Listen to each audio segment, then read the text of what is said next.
श्री कृष्ण जन्माष्टमी व्रत की कथा एवं विधि। राजा युधिष्ठिर ने कहा, भगवान आप विस्तार से अपने जन्मदिन जन्माष्टमी व्रत का विधान बतलाने की कृपा करें। भगवान श्री कृष्ण बोले, राजन, जब मथुरा में कंस मारा गया उस समय माता देवकी मुझे अपनी गोद में लेकर रोने लगी। पिता वसुदेव जी भी मुझे तथा बलदेव जी को आलिंगित कर गदगद वाणी से कहने लगे, आज मेरा जन्म सफल हुआ, जो मैं अपने दोनों पुत्रों को कुशल से देख रहा हूं। सौभाग्य से आज हम सभी एकत्र मिल रहे हैं। हमारे माता पिता को अति हर्षित देखकर बहुत से लोग वहां एकत्र हुए और मुझसे कहने लगे, भगवान आपने बहुत बड़ा काम किया जो इस दुष्ट कंस को मारा। हम सभी इससे बहुत पीड़ित थे। आप कृपा कर यह बतलाएं कि आप माता देवकी के गर्भ से कब आविर्भूत हुए थे। हम सब उस दिन महोत्सव बनाया करेंगे। आपको बार बार नमस्कार है। हम सब आपकी शरण हैं। आप हम सभी पर प्रसन्न होइए। उस समय पिता वसुदेव जी ने भी मुझसे कहा था कि अपना जन्मदिन इन्हें बता दो। तब मैंने मथुरा निवासी जनों को जन्माष्टमी व्रत का रहस्य बतलाया और कहा, पूर्ववासियों, आप लोग मेरे जन्मदिन को विश्व में जन्माष्टमी के नाम से प्रसारित करें। प्रत्येक धार्मिक व्यक्ति को जन्माष्टमी का व्रत अवश्य करना चाहिए। जिस समय सिंह राशि पर सूर्य और वृष राशि पर चंद्रमा था, उस भाद्रपद मास की कृष्ण पक्ष की अष्टमी तिथि को अर्धरात्रि में रोहिणी नक्षत्र में मेरा जन्म हुआ। वसुदेव जी के द्वारा माता देवकी के गर्भ से मैंने जन्म लिया।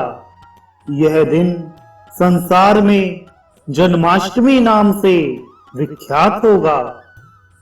प्रथम यह व्रत मथुरा में प्रसिद्ध हुआ और बाद में सभी लोकों में इसकी प्रसिद्धि हो गई। इस व्रत के करने से संसार में शांति होगी, सुख प्राप्त होगा और प्राणी वर्ग रोग रहित होगा। महाराज युधिष्ठिर ने कहा, भगवान अब आप इस व्रत का विधान बतलाएं जिसके करने से आप प्रसन्न होते हैं। भगवान श्री कृष्ण बोले, महाराज, इस एक ही व्रत के कर लेने से 7 जन्म के पाप नष्ट हो जाते हैं। व्रत के पहले दिन दंत धावन आदि करके व्रत का नियम ग्रहण करें। व्रत के दिन मध्याह्न में स्नान कर माता भगवती देवकी का एक सूती का ग्रह बनाएं। उसे पद्मराग मणि और वनमाला आदि से सुशोभित करें। गोकुल की भांति गोप, गोपी, घंटा, मृदंग, शंख और मांगल्य कलश आदि से समन्वित तथा अलंकृत सूत का ग्रह के द्वार पर रक्षा के लिए खड्ग, कृष्ण छाग, मूषल आदि रखें। दीवालों पर स्वास्तिक आदि मांगलिक चिन्ह बना दे। षष्ठी देवी की भी नैवेद्य आदि के साथ स्थापना करे। इस प्रकार यथाशक्ति उस सूत का ग्रह को विभूषित कर बीच में पर्यंक के ऊपर मुझ सहित अर्धसुप्तावस्था वाली तपस्विनी माता देवकी की प्रतिमा स्थापित करे। प्रतिमाएं 8 प्रकार की होती हैं। स्वर्ण, चांदी, ताम्र, पीतल, मृत्तिका, काष्ठकी, मणिमयी तथा चित्रमयी। इनमें से किसी भी वस्तु की सर्वलक्षण संपन्न प्रतिमा बनाकर स्थापित करें। माता देवकी का स्तनपान करती हुई बाल स्वरूप मेरी प्रतिमा उनके समीप पलंग के ऊपर स्थापित करे। एक कन्या के साथ माता यशोदा की प्रतिमा भी वहां स्थापित की जाए। सूतका मंडप के ऊपर की भित्तियों में देवता, ग्रह, नाग तथा विद्याधर आदि की मूर्तियां हाथों से पुष्प वर्षा करते हुए बनाए। वसुदेव जी को भी सूतका गृह के बाहर खड्ग और ढाल धारण किए चित्रित करना चाहिए। वसुदेव जी महर्षि कश्यप के अवतार हैं और देवकी माता अदिति की, बलदेव जी शेषनाग के अवतार हैं, नंद बाबा दक्ष प्रजापति के, यशोदा दिति की और गर्ग मुनि ब्रह्मा जी के अवतार हैं। कंस कालनेमी का अवतार है। कंस के पहरेदारों को सूतका गृह के आसपास निद्रा अवस्था में चित्रित करना चाहिए। गौ, हाथी तथा नाचती गाती हुई अप्सराओं और गंधर्वों की प्रतिमा भी बनाए। एक और कालिये नाग को यमुना के हृदय में स्थापित करे। इस प्रकार अत्यंत रमणीय नवसूतका गृह में देवी देवकी का स्थापन कर भक्ति से गंध, पुष्प, अक्षत, धूप, नारियल, दाड़िम, ककड़ी, बीजपुर, सुपारी, नारंगी तथा पनस आदि जो फल उस देश में उस समय प्राप्त हो, उन सबसे पूजन कर माता देवकी की इस प्रकार प्रार्थना करे। जिनके चारों ओर किन्नर आदि अपने हाथों में वेणु तथा वीणा वाद्यों के द्वारा स्तुति गान कर रहे हैं और जो अभिषेक पात्र, आदर्श, मंगलमय कलश तथा चंबर हाथों में लिए श्रेष्ठ मुनिगणों द्वारा सेवित हैं तथा जो कृष्ण जन्नी भली भांति बिछे हुए पलंग पर विराजमान हैं, उन कमनीय स्वरूप वाली सुवदना देव माता अदिति स्वरूपा देवी देवकी की जय हो। उस समय यह ध्यान करें कि कमलासना लक्ष्मी देवकी के चरण दबा रही हो। उन देवी लक्ष्मी की नमो देवे महादेवे शिवाय सततम नमः इस मंत्र से पूजा करें। इसके बाद ओम देवक्यै नमः, ओम वसुदेवाय नमः, ओम बलभद्राय नमः, ओम श्री कृष्णाय नमः, ओम सुभद्राय नमः, ओम नंदाय नमः, ओम यशोदाय नमः।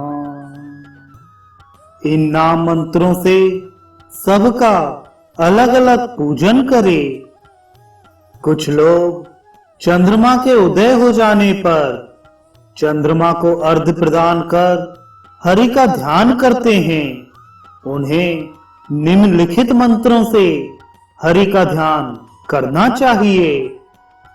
अनिघम वामनम शौरिम वैकुंठम पुरुषोत्तमं वासुदेवं ऋषिकेशं माधवं मधुसूदनं वाराहं पुंडरीकाक्षं नरसिंहं ब्राह्मणप्रियं दामोदरं पद्मनाभं केशवं गरुणध्वजं गोविन्दं च्युतं कृष्णमन्तं पराजितम् अधोक्षजं जगदीशं सर्गस्थितं कारणम् अनादिनिधनं विष्णुं त्रिलोक्येशं त्रिविक्रमम् नारायणं चतुर्बाहुं शंखचक्र गदाधरम् पीताम्बरधरं नित्यं वनमाला विभूषितम्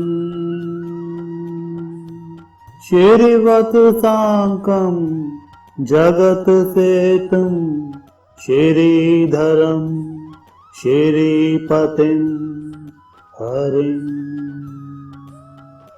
इन मंत्रों से भगवान श्री हरि का ध्यान करके योगेश्वराय योग संभाय योग पतये गोविंदाय नमो नमः। इस मंत्र से प्रतिमा को स्नान कराना चाहिए। अनंतर यज्ञेश्वराय यज्ञ संभवाय यज्ञ पतये गोविंदाय नमो नमः।